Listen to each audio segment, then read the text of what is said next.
So I've been spamming games, achieving a lot of 10 wins and even perfect runs, and watching a lot of content creators who are doing well, so I think I have a solid grasp of what's going on. Let me know if I forget something, and I'd love to hear about your crazy builds. First, I want to mention that every run is unique, and every build listed here can be beaten by things that are not listed here. This tier list is based off of consistency and general power level. Let's start things off at the top of S tier with perma freeze builds. Freezes that start chaining together in under a second are best, then they can just keep freezing and sprinkling in damage until they win. Even just a skill or an item that freezes once or more at the start of the fight can give you a massive edge in the end game. Here's an example of a hyper freeze build or turbo freeze build, whatever you want to call it, from Celerity's stream. Definitely recommend checking out Celerity on Twitch. So he's up against what looks to be a decent damn build.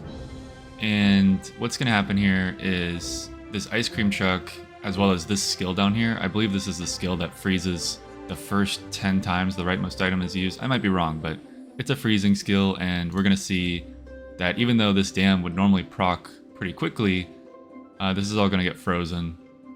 And there are some freeze builds that start up even quicker than this, and those are just ridiculous, but this dam looks like it's going to get close, but it just ends up getting frozen down over and over, and then the pufferfish is the source of damage here, just stacking up that poison like crazy every time an item is hasted.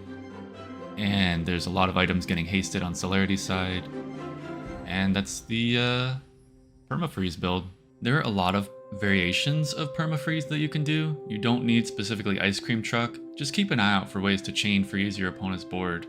I'd say these next 4 builds are pretty even, it just depends on who starts off the quickest, or who has disruption like freeze, and this is why freeze in S tier, to stop their opponent from going off. Starting off with crit one shot.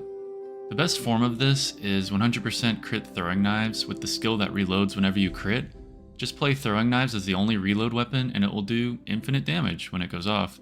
Other than that, builds that have stacked crit and front loaded damage can kill in under 2 seconds. Next up we have Turbo Dam. Dam with shipwreck and small aquatic items to wipe your opponent's entire board really quickly. Upgraded Chimera is amazing here to slow at the start or trigger any skills, potentially a skill that freezes, as well as whatever other aquatic items you have that go off quickly. This is one of the few builds where I'd recommend not having damage because you don't really need it. If you destroy your opponent's entire board, all you need to do is stack some shields with a seashell, and then you'll win in fatigue.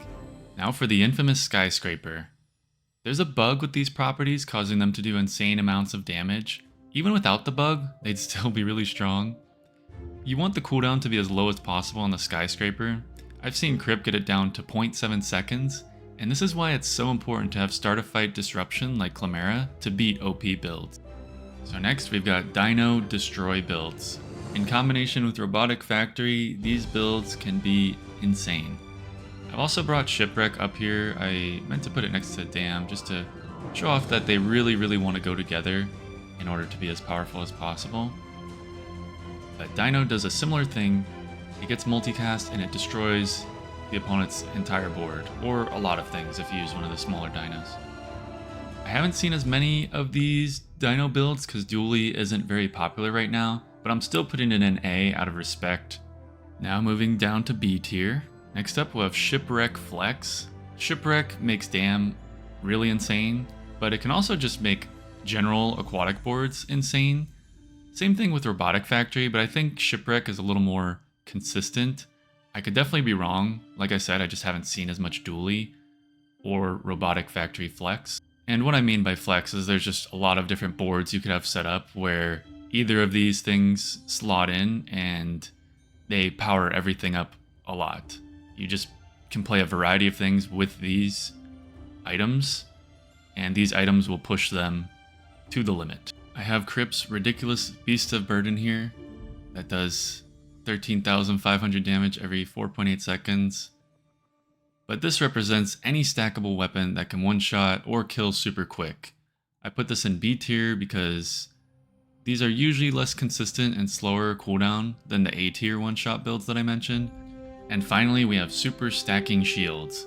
I have Space Scraper here, but there are a variety of items that can stack ridiculous amounts of shields somewhat quickly. That can be unbeatable for some builds. It's worth noting that poison ignores shield and hits HP directly. Shield stack builds generally aren't as good unless they have a way to deal damage equal to their shield. The ones that can deal damage equal to their shield likely get bumped up to A tier. An honorable mention goes to poison stall builds. I don't have an image for it.